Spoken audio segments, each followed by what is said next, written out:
Se você puder abrir sua Bíblia, vamos ler o primeiro versículo, depois você acompanha aqui no telão, eles vão colocar lá para você, para que a gente não se distraia. 2 Timóteo, capítulo 3, verso 16, diz assim: Toda a Escritura é inspirada por Deus e útil para o ensino, para a repreensão, para a correção, para a educação na justiça, a fim de que o homem de Deus seja perfeito e perfeitamente habilitado para toda boa obra. Pai querido, no nome de Jesus, nós te agradecemos pela sua palavra. Obrigado, nós queremos receber a sua palavra como instrução para o nosso coração. E agradecer a ti, Senhor, que o Espírito Santo faça frutificar em nós, tanto o querer quanto o realizar. Obrigado, Pai, graças te damos. No nome bendito de Jesus. Amém e amém. No que diz respeito à vida de Deus, a gente precisa entender que quando nós nascemos de novo, existe uma vida no Espírito, você nasce em Deus e você se torna um recipiente perfeito para que Deus possa morar em você. Por outro lado, o processo de santificação, de mudança, de transformação, é uma caminhada que você escolhe viver e andar em Deus. Isso vai requerer de nós, e por algum motivo, uma atenção um pouco maior, tempo, devoção. Aliás, antes de iniciar a mensagem, nós tivemos uma semana... Vi tantos comentários por aí do que as pessoas estão falando, até por questão de mudança de horários. Eu percebo que as pessoas se distraem muito fácil. E o inimigo tem a capacidade de fazer com que a gente se distraia com coisas que é bobagem. Você perde tanto tempo gastando energia, palavras em coisas que às vezes nós deveríamos nos aquietar e orar e ficar quieto no Senhor. Mas a gente acaba se envolvendo em discussões, em fábulas que não levam as pessoas em lugar nenhum. E eu vejo como as pessoas sutilmente acabam sucumbindo por bobagem. E eu penso comigo às vezes, será que falta um pouco de discernimento nos cristãos? Para entender que a vida em Deus, ela se move dentro do nosso espírito e reflete no comportamento, nas palavras, na maneira como a gente age aqui fora. No processo de transformação e santificação, todo o trabalho do Evangelho é de tentar mudar a nossa estrutura de pensamento. Quando você nasce de novo, uma semente é colocada dentro do nosso espírito, Pedro chama ela de uma semente incorruptível. Por que ela é incorruptível? Porque a natureza que nós temos agora era corruptível, que nós tínhamos, aliás. Quando Adão pecou, o ser humano foi desconfigurado. A gente acabou recebendo maldição. Essa não foi uma escolha minha, não foi uma escolha sua. Você não decidiu por você e nem eu. Mas, como sempre digo, seria muita injustiça da parte de Deus permitir que eu vivesse algo que alguém decidiu por mim. Eu teria que ter a oportunidade de decidir pela minha vida. Jesus Cristo veio exatamente para isso. Quando ele morre na cruz, todo homem tem a oportunidade de olhar para ele e decidir o destino da sua eternidade, de decidir o seu destino aqui na terra. Agora, quanto às promessas de Deus, elas nunca mudaram. Como diz o louvor que nós cantamos aqui semana passada, nós mudamos, nós fazemos coisas diferentes. Mas Deus nunca mudou, nele não há sombra de variação. O que ele falou um dia sempre será e nunca será diferente. O problema é que nós, às vezes, por uma estrutura de pensamento errado, nós criamos um Deus à nossa imagem e achamos que Deus aprova tudo que a gente faz. Então, quando Paulo está escrevendo a carta para Timóteo, Paulo está falando para Timóteo, um jovem, pastoreando uma igreja, com aproximadamente 22 anos de idade ele tinha. E algumas pessoas até desconsideravam Timóteo porque ele era um jovem, mas ele tinha uma experiência devastadora ao andar ao lado do apóstolo Paulo. E Paulo está dizendo assim, Presta atenção, a Escritura é a única coisa que pode corrigir você. A Escritura é inspirada por Deus. Por mais que as pessoas olhem e digam assim, mas a Bíblia foi escrita por homem. E eu pergunto, seria escrito por um animal? Não tinha que ser escrito por um homem. Mas inspirado por Deus, pelo Espírito de Deus. E aí Paulo está dizendo assim, ela é digna de toda aceitação. E tem uma palavra aqui que precisa ser considerada com força. Ela é apta para habilitar, educar, disciplinar. Quando eu vejo a palavra habilitar, eu entendo que mesmo nascendo de novo, nós nos tornamos filhos de Deus, mas isso não significa que estamos habilitados a operar em Deus, a fazer coisas em Deus, ou até mesmo, exercer qualquer coisa em nome dEle. Porque no processo de crescimento, todos nós nascemos como um bebê nasce de uma mulher. Mas a gente vai crescendo, amadurecendo e desenvolvendo crescimento, fé de verdade, a ponto de amadurecermos e as coisas ficarem mais claras. Paulo fala muito isso na carta de Coríntios, como ele gostaria de falar coisas espirituais e não podia por conta da imaturidade, da carnalidade da igreja. E haveria uma necessidade de um crescimento, de um amadurecimento. Mas eu quero considerar com você aqui o seguinte: a palavra de Deus não só transforma a gente, mas ela habilita a gente. Então presta atenção. Quarta-feira eu estava ensinando aqui, e eu disse uma frase para os irmãos e mandei eles anotarem no caderno. Anota aí nesse dia, vai chegar um tempo que você vai ouvir a mensagem no púlpito, que daqui para frente você não precisa mais orar, você não precisa mais jejuar, você não precisa mais passar tempo com Deus. Que as pessoas chamam de graça gordurosa, uma graça libertina. Essa doutrina já permeia a Austrália, a América, na Europa inteira, e está englobando a igreja na face da terra. Por quê? Porque a gente acredita que realmente nada é por mérito diante de Deus. E não é mesmo. Agora eu preciso diferenciar uma coisa. Para mim receber salvação, eu preciso de uma fé bem simples. Crê em Cristo, você recebe salvação e a graça te dá acesso a esse lugar. Beleza, até aqui está tudo bem. Por graça, você não pode fazer nada para dar salvação. Qualquer obra que você faça para tentar alcançar qualquer coisa no reino de Deus, você não vai receber nada por conta disso, porque foi por Ele, não por nós. Amém? Agora, a partir daqui, eu preciso entender um processo de mudança que Paulo falou assim, combati o bom combate. Se ele está falando de combate, é porque tinha uma guerra, tinha um caminho a ser trilhado. Se havia um combate da fé, é porque havia os inimigos da fé. Ok? Ele mesmo fala que eu precisei brigar. Jesus pregando disse assim, o reino de Deus é tomado por esforço. Ah, mas que esforço? Eu tenho que fazer alguma coisa? Não, você precisa se apropriar dele, você precisa se apoderar dele. Você precisa de alguma forma fazer com que ele se torne uma realidade dentro de você. Caso contrário, a coisa não acontece por varinha de condão. Pim! Não funciona. Por quê? Porque mesmo ao nascer de novo, eu encontro barreiras dentro de mim.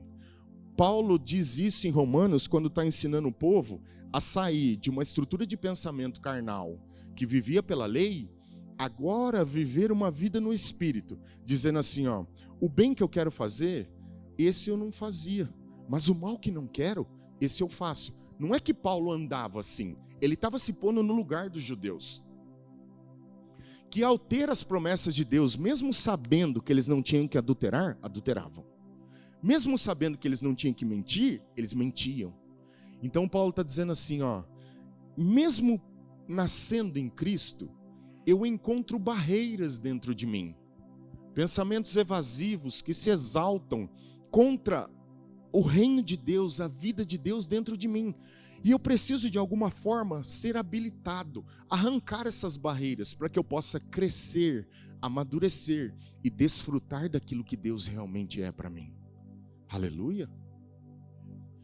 Então, eu peguei o sentido da palavra aqui, disciplina ou habilitar, no grego é paideia, que significa treinar, educar, corrigir, é você empregar propósito. O sentido da palavra de Deus é trazer um propósito na sua vida, na minha vida. E é ela que define o nosso destino. Por isso que quando a gente fala assim, passa tempo com as Escrituras, ela vai não só revelar os segredos do coração, mas os propósitos da nossa vida. A palavra é o coração de Deus expresso nesse livro. Se eu quero entender o coração de Deus, eu preciso entender esse livro.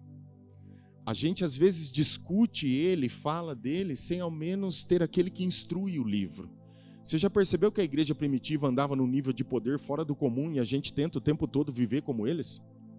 Mas eles nunca tiveram a Escritura nas mãos. Sabia disso? O que eles tinham era a Torá, as leis de Moisés, as coisas antigas. Mas como que eles andavam daquele jeito? Porque tinha uma presença sobre eles, o poder do Espírito Santo. A gente discute sobre um livro sem estar debaixo do poder do Espírito Santo.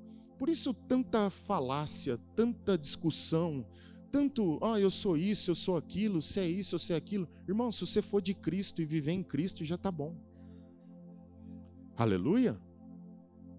Bem, só que tem uma outra palavra aqui no versículo de Timóteo que diz assim: para que o homem de Deus seja perfeito e perfeitamente habilitado. A palavra perfeito aqui, não sei, você deve ter várias pessoas perto de você, como, às vezes nós mesmos falando assim, não sou perfeito, mas deveria. Olha para alguém do seu lado e fala assim, você deve ser perfeito? Mas não sou eu que estou pedindo, as Escrituras. A palavra perfeito aqui é bom estado. Está relacionado a uma condição. Isso não significa que você vai errar.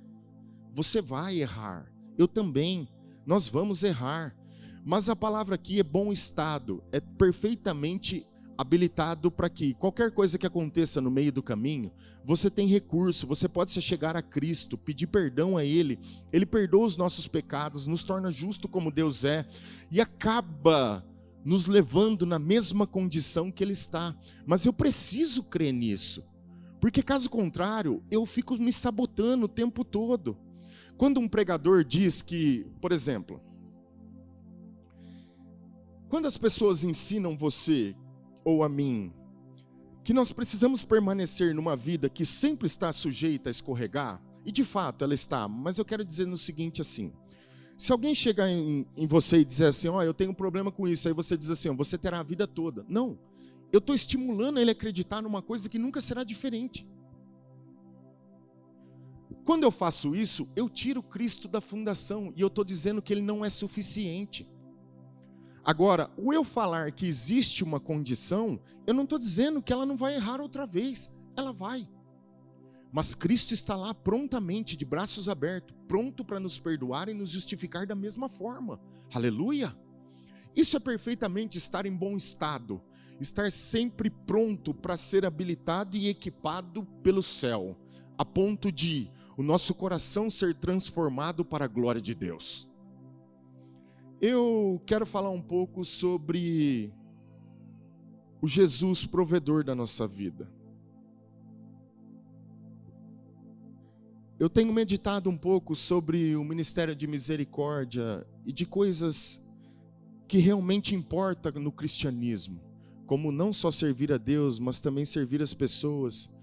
E de certa forma, uma estrutura de pensamento se instala na sociedade, às vezes até dentro da própria igreja. E se a gente não se policiar, sutilmente esse fermento vai tomando conta de nós.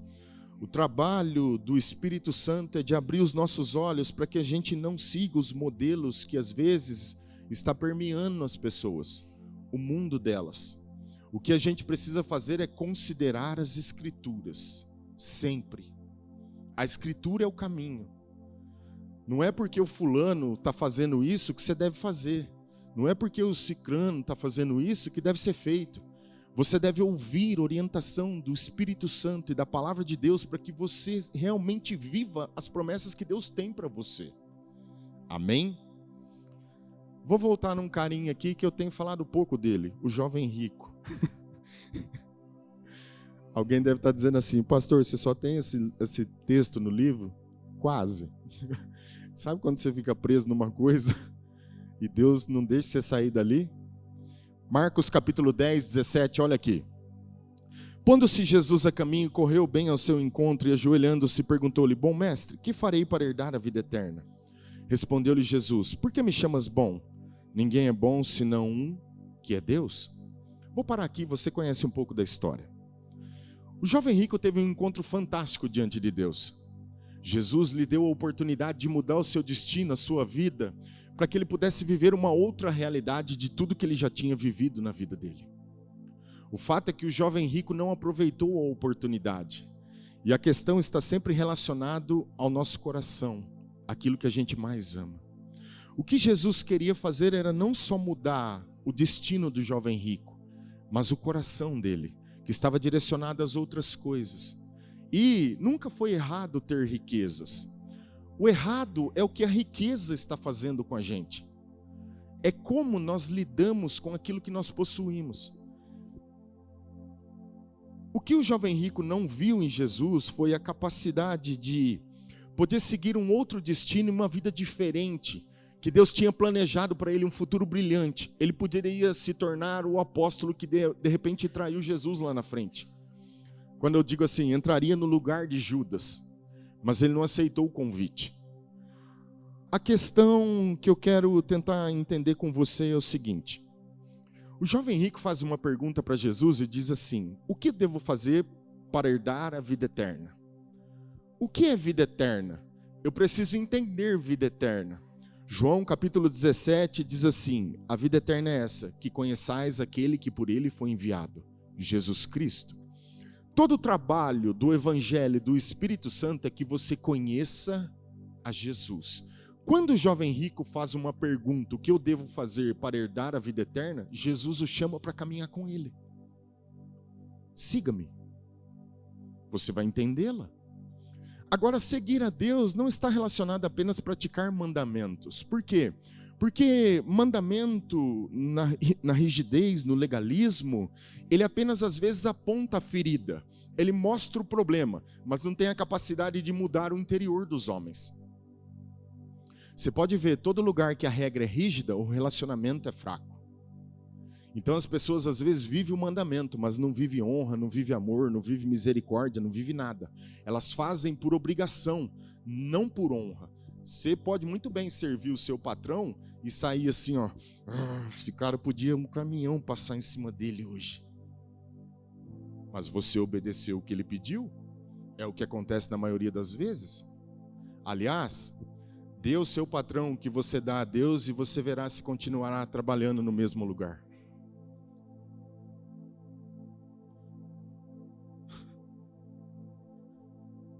Nós deveríamos pensar nisso o dia todo.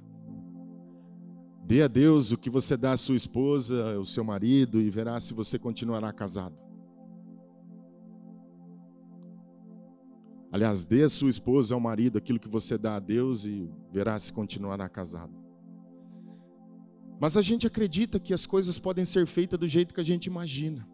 Jesus está chamando o jovem rico para trabalhar no coração dele e habilitá-lo para algo maior. Só que o medo do jovem rico era de quando Jesus falou, te falta algo, Jesus vai exatamente naquilo que governa o jovem rico, o controle, naquilo que realmente governava e levava, conduzia a sua vida. E o jovem rico não tem disposição de ouvir, não tem disposição para obedecer. Eu digo a você que algumas perguntas são feitas a Deus não por conta da disposição de obedecermos, mas porque existe talvez uma má intenção por trás da pergunta. Às vezes tudo que eu quero é apenas limitar o círculo do amor. Eu quero apenas limitar ou delimitar aquilo que eu devo fazer. Eu não tenho boas intenções quando pergunto algumas coisas a Deus, porque eu não tenho disposição para vivê-las. Pastor, por que você está está dizendo isso? Lembra do fariseu diante de Jesus quanto ao bom samaritano? O que devo fazer para herdar a vida eterna? É a mesma pergunta. Você acha que ele não sabia? Ele era um mestre da lei. O que ele queria era limitar a prática. Eu quero construir um círculo de amor. Quando ele pergunta, quem é o meu próximo? Em outras palavras, ele está dizendo, eu quero dizer quem eu posso amar. Eu quero amar as pessoas que eu tenho afinidade. Eu quero servir as pessoas que estão mais perto. Eu quero servir aquele que é mais próximo de mim. Não. E a parábola se define de uma outra forma. Vou pregar sobre ela qualquer dia desse. Mas algumas perguntas são feitas a Deus não porque nós temos intenção de servi-lo de verdade. Nós temos o desejo de limitar talvez o que é de responsabilidade nossa como cristão, como filhos de Deus, como servos de Deus. E aí, Jesus começa a discernir o coração e diz assim, só te falta uma coisa, vende tudo. O medo do jovem rico de liberar era justamente de ficar sem provisão, de passar necessidade, de faltar alguma coisa. E quando essa coisa ocupa o lugar no coração, você tem dificuldade de desprendê-la, porque você é movido por aquilo que tem, e não por por um propósito maior. Esse talvez seja o problema da humanidade. E Jesus propõe uma outra parábola da vinha, dizendo o seguinte, enquanto você trabalha secularmente, você apenas receberá sustento para comer de um pão físico. Mas, quando você trabalha na vinha, você terá sustento não só de um pão físico, mas também de um pão espiritual, que fará com que você alimente não só os homens fisicamente nas suas necessidades humanas, mas também nas suas necessidades espirituais. Nós desenvolvemos muito bem a arte de dar alimentos, e faz parte do Evangelho. Ser generosos, hospitalidade, cuidar de pessoas, trabalha de uma esfera horizontal. Por quê? Porque reflete de fato a maneira como nós trabalhamos ou vivemos na vertical. O reflexo daquilo que nós fazemos ou servimos em direção a Deus é a maneira como nós fazemos em direção aos homens. Por isso que a cruz é uma intersecção entre hospitalidade e adoração. Eu adoro a Deus com intensidade e sirvo os homens com intensidade. Eu adoro a Deus com intensidade, não tenho vontade de servir ninguém. Não, você não adora a Deus, você adora a si mesmo. Por quê? Porque o mandamento se resume em 2, amarás a Deus sobre todas as coisas e o teu próximo como a ti mesmo. Um amor não é diferente do outro. O mesmo amor que eu sirvo a Deus é o mesmo amor que eu sirvo às pessoas. Vocês estão tão quietos. Aleluia. Bem, o que Jesus estava querendo ensinar para o jovem rico? Que o maior no reino de Deus é aquele que tem disposição de abrir o coração e entregar nas mãos dele. Porque todo o problema do homem está no coração. E o objetivo da palavra é transformar o nosso coração em a estrutura de pensamento, para que Deus possa nos habilitar a fazer exatamente aquilo que ele faz. Eu não sou Deus. Não, você é filho dele. Eu não disse que você é, mas eu disse que você é filho dele. Aleluia. Jesus disse assim, eu só faço o que vejo meu pai fazendo. Eu só falo o que ouço meu pai dizer. Eu me movo de acordo com meu pai. E por que não você? A mesma vida que está nele está em nós. Glória a Deus.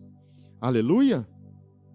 Bem, Marcos capítulo 6, 37 diz o seguinte, porém ele lhe respondeu, dá-lhe vós de comer?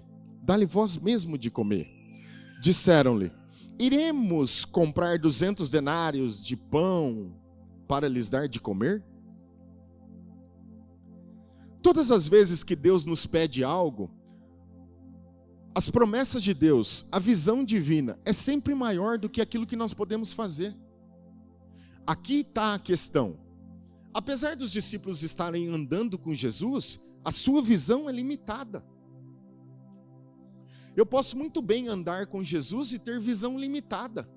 Lembra que eu falei assim, eu nasci de novo, mas eu preciso ser habilitado, eu preciso ser transformado.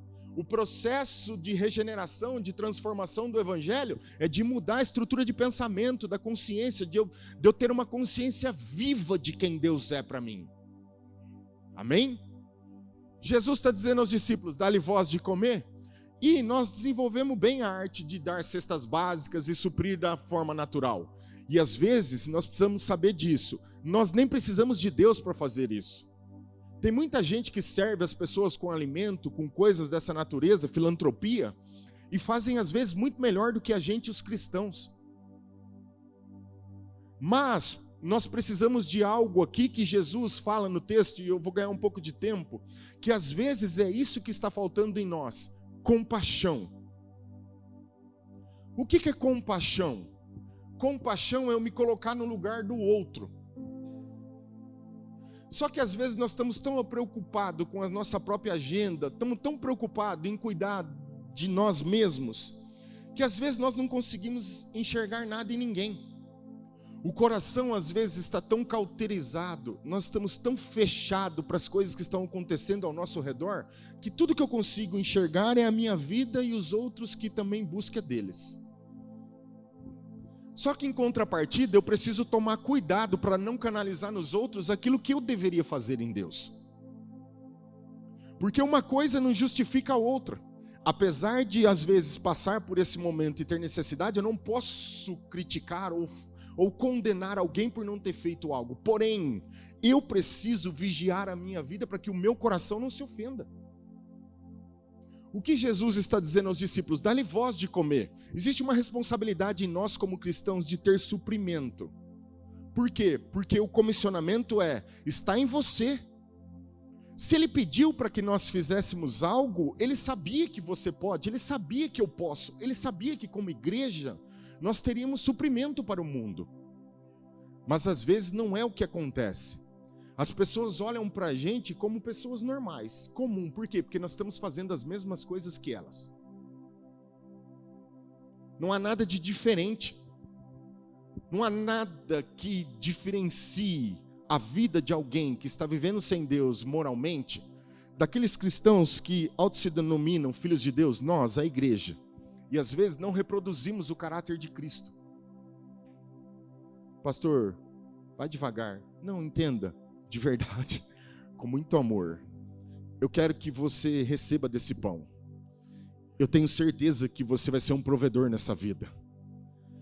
Eu preciso estimular o seu coração a buscar o pão verdadeiro. Eu estava com 2 mensagens no meu coração. O Espírito Santo falou comigo essa semana. E confesso a você que as 2 seria algo que pode ser muito precioso para o corpo nesse momento. Mas, orando nessa madrugada e hoje de manhã, o Senhor me pediu para que falasse sobre isso. Porque eu entendo que a gente vai amadurecer nessa questão. E eu tenho certeza que você vai ter pão para dar para muita gente. A resposta dos discípulos a Jesus é: porventura nós sairemos a comprar 200 denários de pão? Por quê? Porque os seus olhos não conseguem enxergar, estão limitados. Mas o fato de Deus pedir algo a você não significa que você não pode fazer, não possa fazer. É porque Ele sabe que você pode. Isso me faz lembrar do texto de 2 Reis, capítulo 4, verso 42. Dá uma olhada. Veio um homem de Baal Salisa e trouxe ao homem de Deus pães das primícias. 20 pães de cevada e espigas verdes no seu alforje. Ele disse: dá ao povo para que coma. Porém seu servo lhe disse: como hei eu pôr isto diante de 100 homens? Ele tornou a dizer: dá ao povo para que coma, porque assim diz o Senhor. Repita comigo: assim diz o Senhor. Comerão e sobejará. Então los pôs diante. Comeram e ainda sobrou, conforme a palavra do Senhor. Quando Deus diz, Ele cria. Quando Deus fala, abre uma condição. Por que as Escrituras? O que habilita o coração a enxergar o que eu não posso é ela. É ela que dá condição. Moisés está diante de Faraó um dia, Êxodo capítulo 5, verso 1. E ele diz assim: liberta o meu povo, para que celebre uma festa diante de Deus no deserto. O dia que Moisés declara essa palavra, Faraó não podia mais deixar o povo escravo. Por quê? Porque a palavra de Deus abre caminho onde não existe. Ela cria condição onde não tem. Aleluia! Então, quando Deus te diz algo, Ele abre uma condição. O que foi pregado aqui domingo passado pela pastora Joelma, quando ele disse: as suas experiências é que geram esperança. Eu preciso ter uma experiência na revelação, na intimidade, na comunhão com Deus, que é isso que me faz acreditar, ter esperança, enxergar aquilo que eu não estou conseguindo enxergar. O trabalho da palavra é essa. Às vezes, tudo que eu preciso é me aquietar um pouco. E o Espírito Santo vem com uma verdade dentro do meu espírito. E quando ele faz isso, parece que tudo se renova, a força vem de novo. Ele cura, ele sara, ele te traz de volta ao posicionamento, ao lugar onde você às vezes não estava conseguindo enxergar. E está tudo bem. Em alguns momentos, nós vamos passar momentos difíceis. Paulo disse isso, passou a vida inteira por momentos difíceis, preso na vida, 80% de tudo que ele viveu. Se Paulo vivesse na geração desses dias, sabe o que as pessoas iam dizer? Paulo está desviado, porque passou 80% da vida preso em cadeias. Aí as pessoas iam olhar a igreja de agora e dizer assim: olha lá, tá vendo? Eu falei, esse cara está enganado. Se Deus estivesse com ele mesmo, ele nunca seria preso. Ué, Deus nunca disse que ele não seria preso. Deus disse: eu estarei com você em todas as suas circunstâncias. Então está tudo bem quando a gente passa por esse momento e às vezes não consigo enxergar. O que eu preciso fazer é me aquietar e ir até Deus, desfazendo a doutrina que um dia vai dizer: você não precisa mais orar, você não precisa mais jejuar, você não precisa mais fazer isso. É porque eles estão querendo arrancar a ferramenta que habilita você a enxergar coisa que você não consegue ver agora. Senão, qual a razão de jejum? Qual a razão de oração? Qual a razão de adoração? Qual a razão a não ser de nos relacionarmos com Ele? Pastor, tem um pouco de dificuldade quanto a isso. Existe uma responsabilidade na igreja de suprir o mundo com um pão vivo que veio do céu. 1 Pedro capítulo 2, verso 9 diz assim: Ele resgatou a gente das trevas para a sua maravilhosa luz, a fim de que nós possamos expressar as virtudes daquele que nos chamou para a sua eterna glória. Como que eu posso expressar as suas virtudes quando às vezes eu mesmo não estou conseguindo? Aí eu preciso então desse lugar onde o Espírito Santo começa a trabalhar no meu espírito, e a palavra de Deus transformando a minha consciência, a minha maneira de pensar, a estrutura como eu estou enxergando as coisas, e eu começo a ser habilitado a enxergar o reino de Deus de uma forma diferente.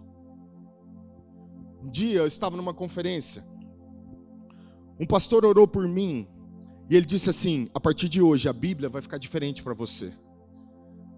Eu falei, eu não sei o que ele quis dizer naquela hora, mas eu voltei para casa.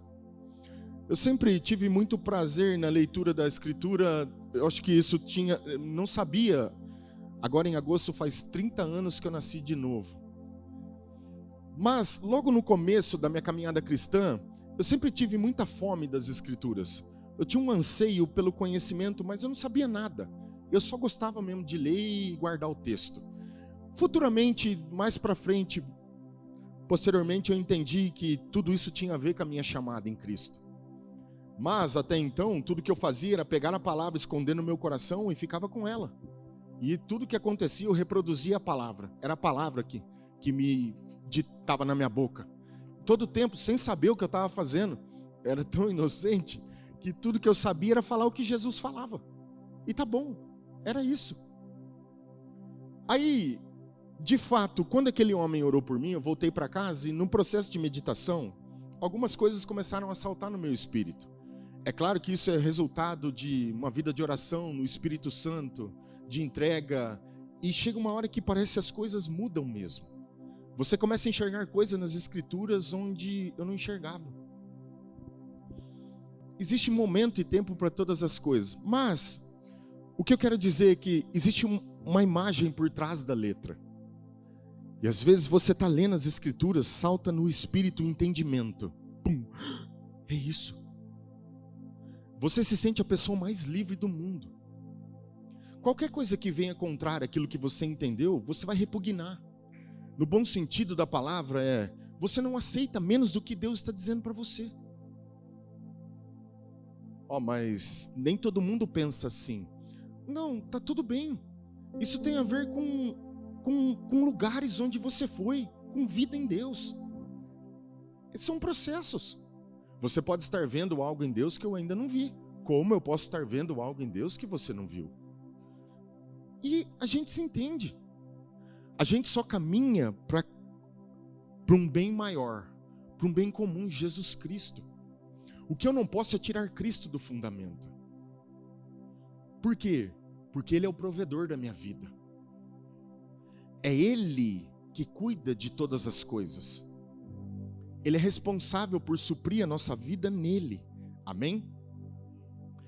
Bem, voltando aqui ao texto, dá-lhe voz de comer.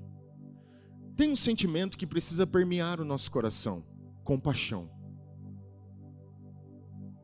Sem compaixão, nós não conseguimos fazer nada em Cristo. Eu posso ir à igreja 20 anos, eu posso fazer qualquer coisa, mas quando eu enxergo a dor do outro, a necessidade, e não consigo sentir mais nada, é porque devo estar ocupado demais cuidando do meu próprio coração, de mim mesmo, e não me preocupo com ninguém. O fato é que Jesus foi movido de compaixão e supriu a multidão. E algumas pessoas ainda têm a coragem de dizer o seguinte: nós, os cristãos, eu tenho compaixão dos perdidos. Eu pergunto, será? Eu venho com uma outra pergunta: o que você tem feito para que os perdidos sejam encontrados? Não tenho feito nada, então não há compaixão. Porque eu posso muito bem olhar para isso também, sentir compaixão pelo mal e não me mover. Por exemplo, você não fica mal quando você vê alguém injustiçado? Fica. O que você faz para que isso mude? Nada. Não adiantou nada. Aí você vai lá para a internet falar um monte de coisa. Não resolveu o problema. Agora eu te digo, quando você vê uma injustiça, vá para a oração. Mova-se financeiramente. Vá até alguém, ore por alguém. Dê o pão que ele precisa. É isso que nós precisamos fazer como igreja. E aí, por favor, o que nós precisamos entender em Cristo é que Jesus nos comissionou a essa responsabilidade. Eu posso muito bem sentir coisas e nunca me mover, mas quando a compaixão toma conta de mim, eu sou responsável por lidar com aquilo. É eu que devo ir. João disse assim: se você vê a necessidade de alguém e não faz nada, não valeu nada, diga para ele, vai embora, Deus te abençoe. Não resolveu? Mas Jesus está falando, dá-lhe voz de comer. É você que tem que fazer isso. Sou eu que tenho que fazer isso. Somos nós a igreja. Eu estou esperando que um anjo desça do céu e faça algo. Não, a única coisa que caiu do céu foi o diabo. Nada mais vai cair a não ser que a gente pratique o que Jesus nos ensinou. A fé te faz mover em direção àquilo que você está vendo. O que Jesus esperava dos discípulos? Quando disse, dá-lhe voz de comer. Senhor, assim seja. Mas não foi o que ele encontrou. Por quê? Porque tem uma estrutura de pensamento governando eles. E eles, como todo apóstolo, nós precisamos ser habilitados em Deus. Isso não significa que nós somos menos ou menor, maior ou isso ou aquilo. Não estou dizendo sobre isso. Eu estou falando sobre ser equipado para viver o que a palavra de Deus disse a nós. Amém? Bem, João capítulo 6, verso 26 diz assim. Presta bem atenção nisso que eu vou dizer, a gente vai compreender isso de uma forma melhor. Grava essa palavra aí na sua mente. Trabalhai. Trabalhai.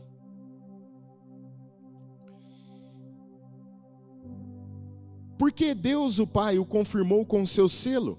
Dirigiram-se, pois, a ele perguntando, o que faremos para realizar as obras de Deus? Respondeu-lhe Jesus, a obra de Deus é esta, que creiais naquele que por ele foi enviado. Então lhe disseram eles, que sinal fazes para que vejamos e creiamos em ti? Quais são os teus feitos? Nossos pais comeram o maná no deserto, como está escrito, deu-lhes a comer o pão do céu. Replicou-lhes Jesus: em verdade vos digo, não foi Moisés quem vos deu o pão do céu. O verdadeiro pão do céu é meu Pai quem vos dá. Porque o pão de Deus é o que desce do céu e dá vida ao mundo. Então lhe disseram: Senhor, dá-nos sempre desse pão. Declarou-lhe, pois, Jesus: eu sou o pão da vida.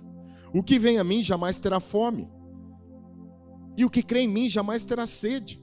Porém, eu já vos disse que, embora me tenhais visto, não credes.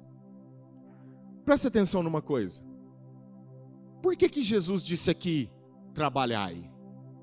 Aqui, não é que ele está anulando a graça, mas tem algo a ser feito? Não tem como.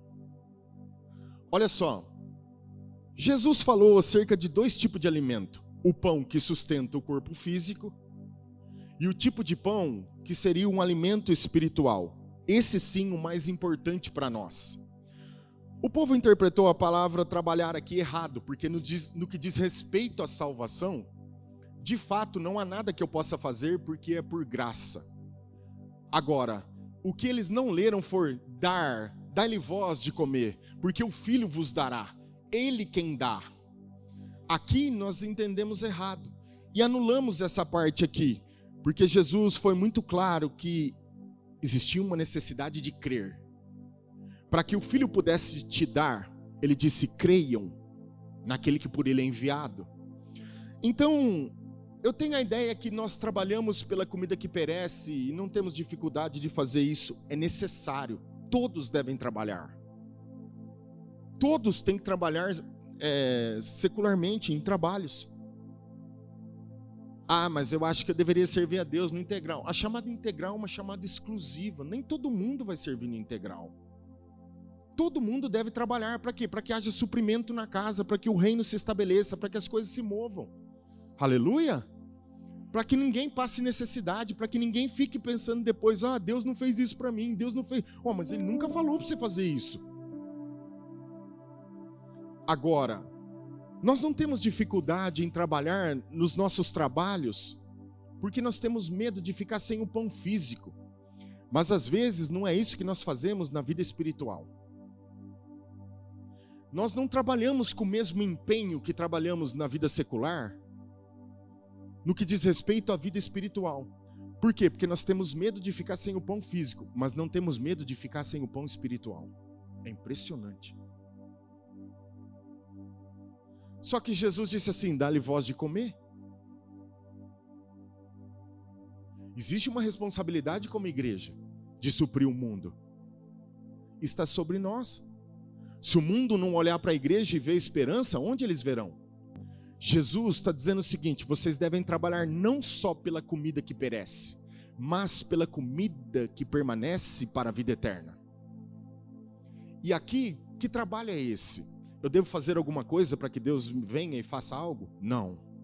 Ele disse: vocês precisam crer naquele que por ele é enviado. Como eu posso realizar as obras de Deus? Creiam em Cristo. Como é que isso acontece? Simples assim. Eu creio. Vou encontrar as barreiras, os obstáculos na frente. Mas Hebreus capítulo 11, desculpa.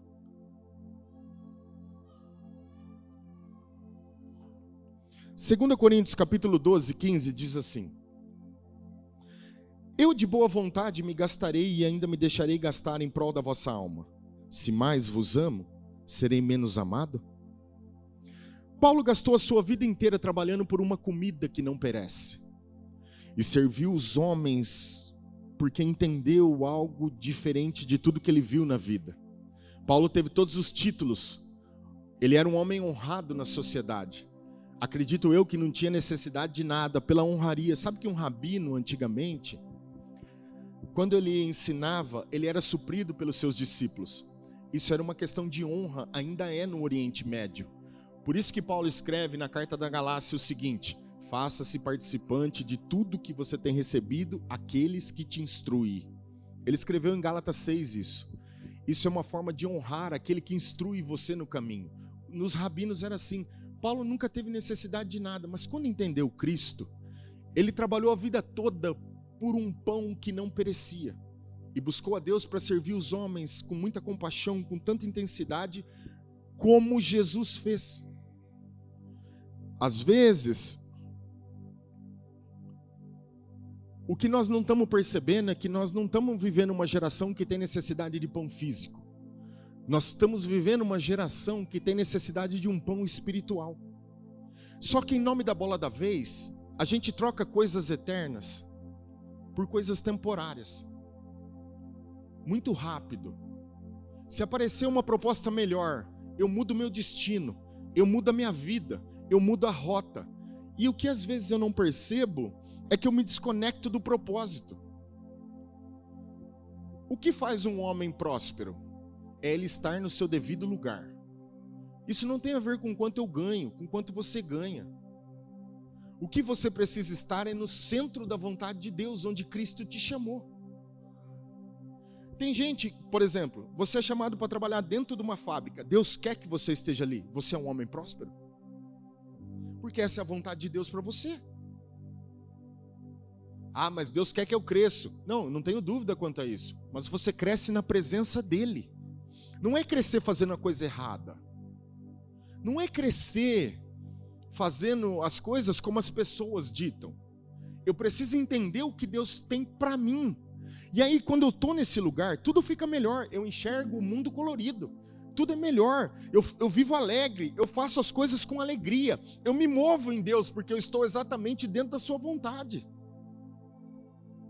Agora tem gente que assim, trabalha num cargo super mega extra federal.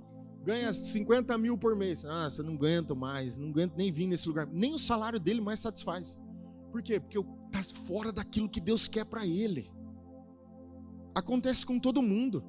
Por quê? Eles não estão lá por conta do propósito, estão lá por conta de outra coisa, valores, sei lá, outros desejos, menos o propósito. Paulo trabalhou a vida inteira na vida dele, gastando a vida servindo os homens.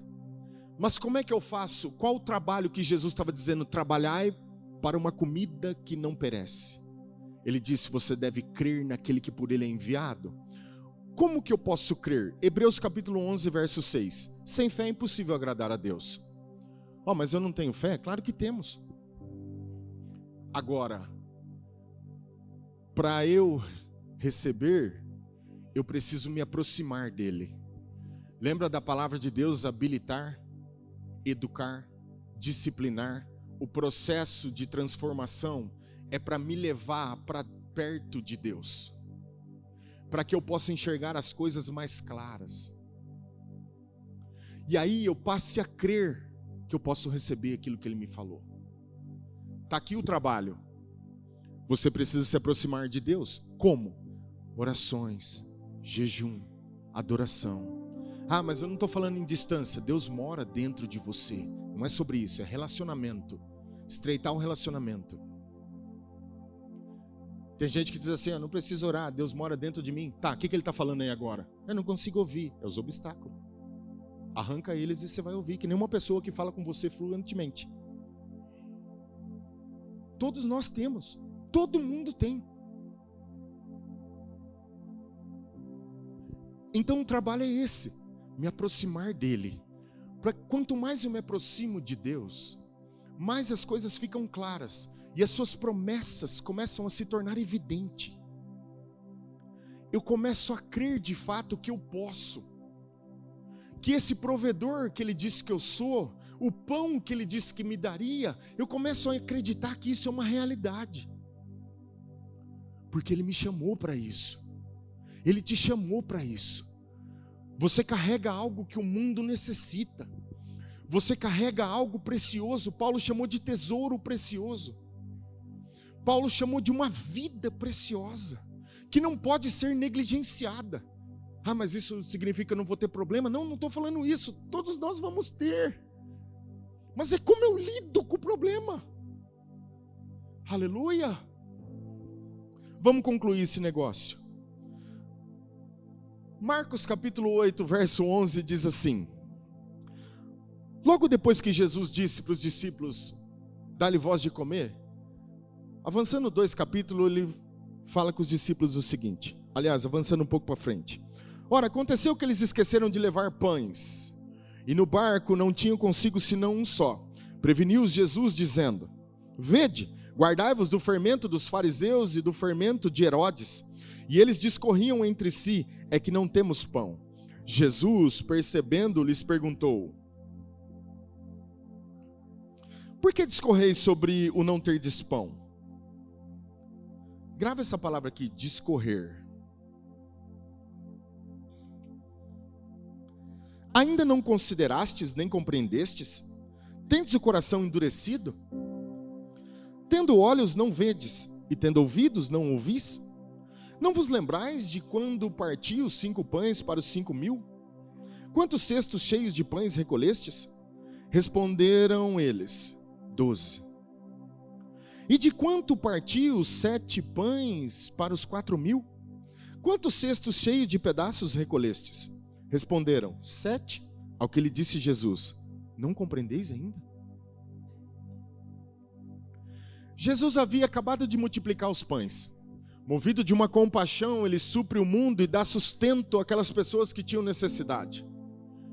A compaixão te leva a fazer algo no reino, a fé te move. Aleluia! Agora eles atravessam para outro lado.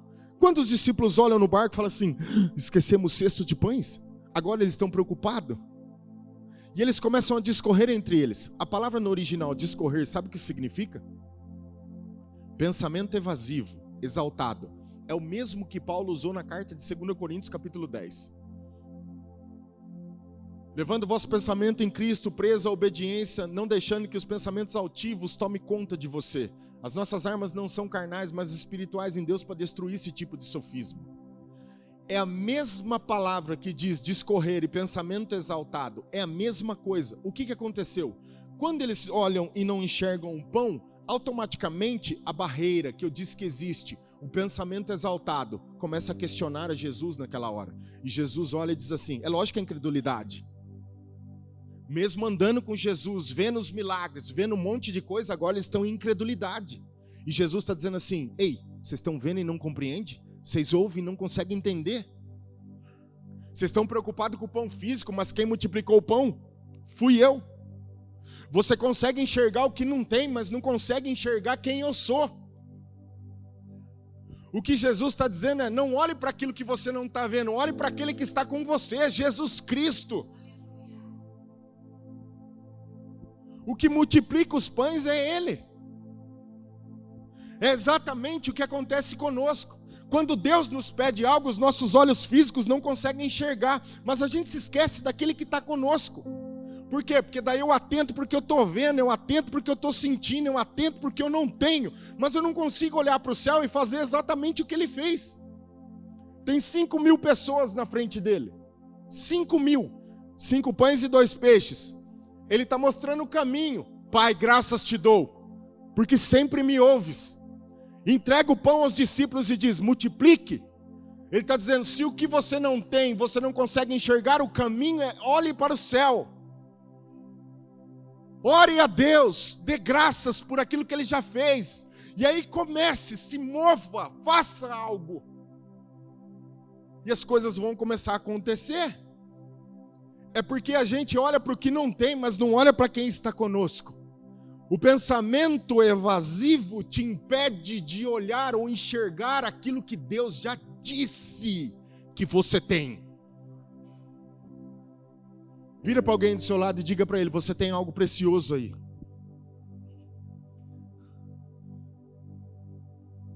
Agora observa. Uma perguntinha para você refletir.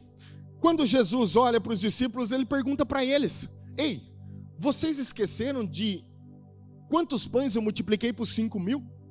Vocês se esqueceram de que eu multipliquei para os 4.000? Eu pergunto a você, quantas vezes em algum momento da vida você passou momentos difíceis, Deus te pediu para fazer algo, você olhou para a circunstância e disse, Deus, eu não consigo, mas você se esqueceu do que eu fiz lá atrás? Você se esqueceu das coisas que você já viveu?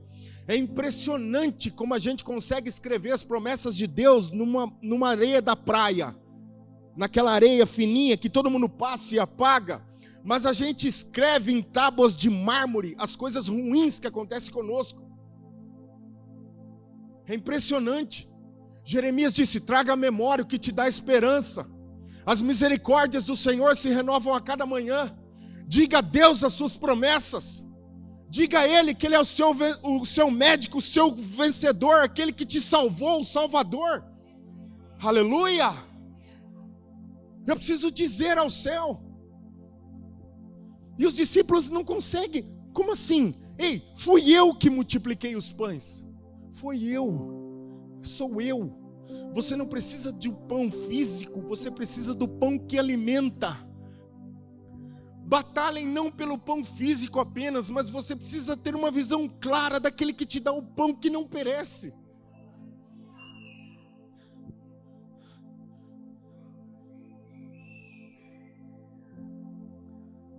Senhor, eu tenho compaixão dos perdidos. Eu me pergunto. Um dia eu estava pregando uma reunião. Um obreiro chegou, não era aqui, era no prédio lá em cima ainda. O obreiro chegou do lado e diz assim: pastor, o irmão acabou de falecer. Eu fiquei chocado. Eu ia pregar aquela hora. Quase que eu falei para ele: você tinha que me falar isso agora. Esperava eu pregar primeiro para depois você falar. Eu subi no púlpito e preguei aquele dia. Você precisa trazer as suas emoções ao domínio do Espírito e fluir. A igreja não tem nada a ver com isso. Preguei, desci. Alguns irmãos foram comigo lá no velório. Quando eu cheguei no velório, a mãe do menino saiu correndo lá de dentro, na direção. Eu estava na pracinha ali do cemitério, chegando ainda. Ela olhou com os olhos cheios de lágrimas para mim e disse assim: pelo amor de Deus, traga o meu filho de volta.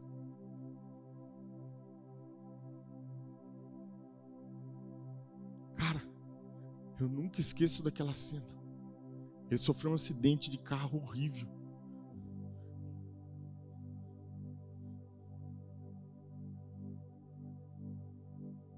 Porque quando as pessoas olham para nós, elas têm esperança de que aquilo que está escrito na palavra deve acontecer. De fato, eu não trouxe o seu filho de volta. Ele sofreu um acidente horrível. Se quebrou inteiro. Mas ela chorava copiosamente: traga o meu filho de volta. Porque é isso que o mundo espera. As pessoas lá fora estão clamando: me tira daqui. Me tira daqui. Me mostra o caminho da luz. Quantas pessoas com depressão, com o casamento moído, a ponto de um divórcio, filhos nas drogas. Só está precisando ouvir uma palavra, só uma, que mude o destino delas. Sabe aquele pedaço de pão que vai vir assim, ó, e quando ele entra na alma humana, ele muda a estrutura de um ser, o destino, ele muda tudo. É Jesus Cristo. É isso que elas estão esperando.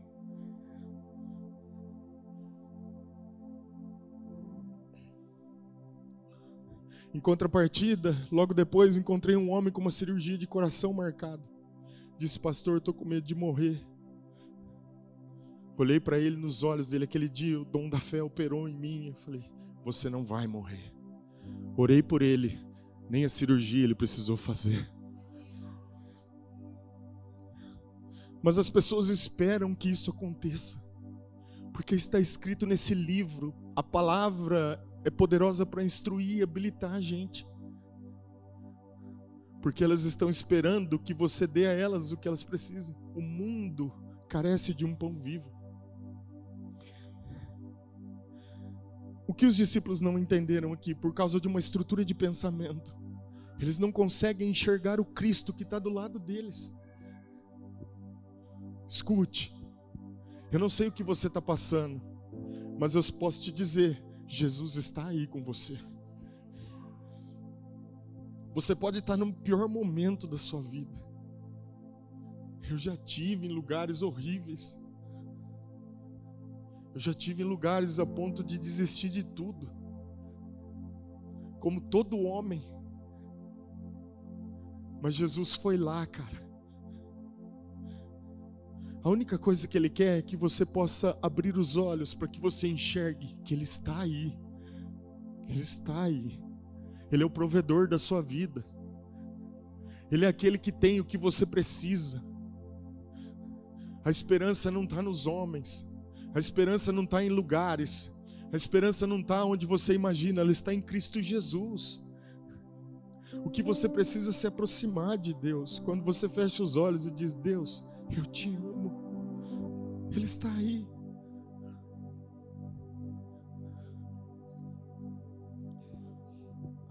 Pastor, mas eu não estou conseguindo enxergar. A gente conclui aqui, 5 minutos.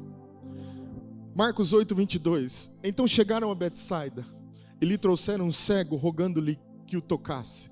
Jesus, tomando o cego pela mão, levou-o para fora da aldeia e, aplicando-lhe saliva aos olhos e impondo-lhe as mãos, perguntou-lhe: vês alguma coisa?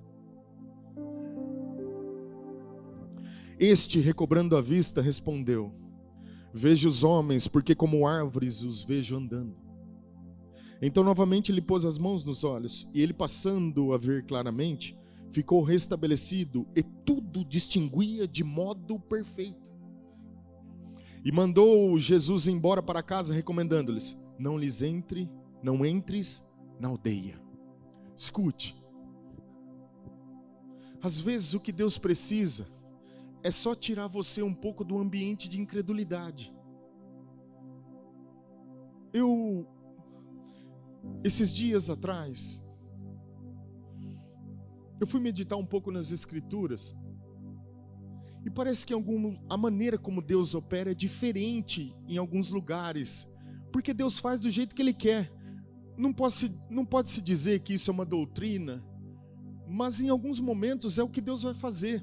Por exemplo, o ambiente de incredulidade impede milagres? Impede. Jesus não operou milagres em Nazaré, foi impedido. Por que Ele não operou milagres? Eu te falo, não é que Ele foi lá e não conseguiu fazer. As pessoas, por enxergar Jesus apenas como carpinteiro, não foram até Ele. O fato é que a incredulidade os impediu de receber de Deus aquilo que eles precisavam. Quando Hebreus diz que eu preciso me aproximar, as coisas ficam mais claras, as promessas se tornam uma realidade, elas se tornam evidentes no espírito e abre uma condição onde não existe.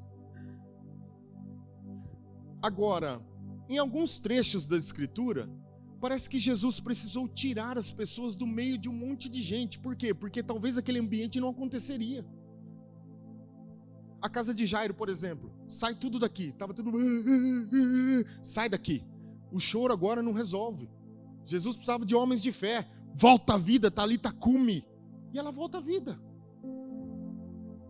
O gago de Marcos 7, ele está no meio da multidão. Ele pega o gago e tira ele da multidão. E fica sozinho com ele. E ele cura o gago. Expulsa o demônio dele. O cego de Betsaida não é diferente. Em alguns momentos, parece que Deus precisa mudar você de lugar não físico, mas no espírito, e passar um tempo com Ele a sós. Porque Ele quer abrir seus olhos para algumas coisas que você não está enxergando. Só que você não consegue enxergar isso no meio do tumulto.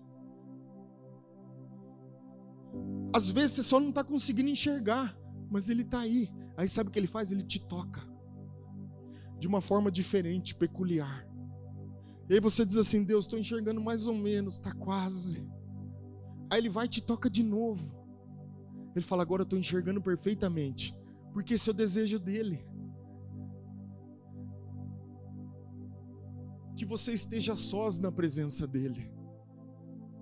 O que Jesus estava dizendo para os discípulos: ei, vocês estão vendo e não enxergam, ouvindo e não compreendem. Não foi eu que multipliquei os pães, sou eu. Vocês precisam acreditar em mim, creiam em mim. Não é o pão, sou eu. Não é o dinheiro, sou eu. Não é o que você tem, sou eu. É Jesus. Ah, mas eu não estou enxergando. Então Ele tira você para um momento a sós. Ele tira você do meio do tumulto, daquilo que te impede de ver, daquilo que realmente está tomando conta. E Ele começa a tocar você de uma forma peculiar. Por quê? Porque Ele quer que você creia nele. Cara, Deus ama você. As pessoas às vezes falam para mim, pastor, você prega bravo. Não, não prego bravo. Eu sou um pouco mais enérgico, mas o meu coração é cheio de amor, cara.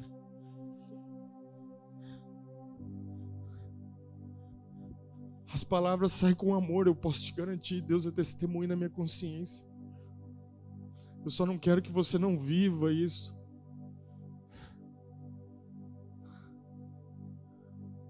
Fica de pé comigo por um momento.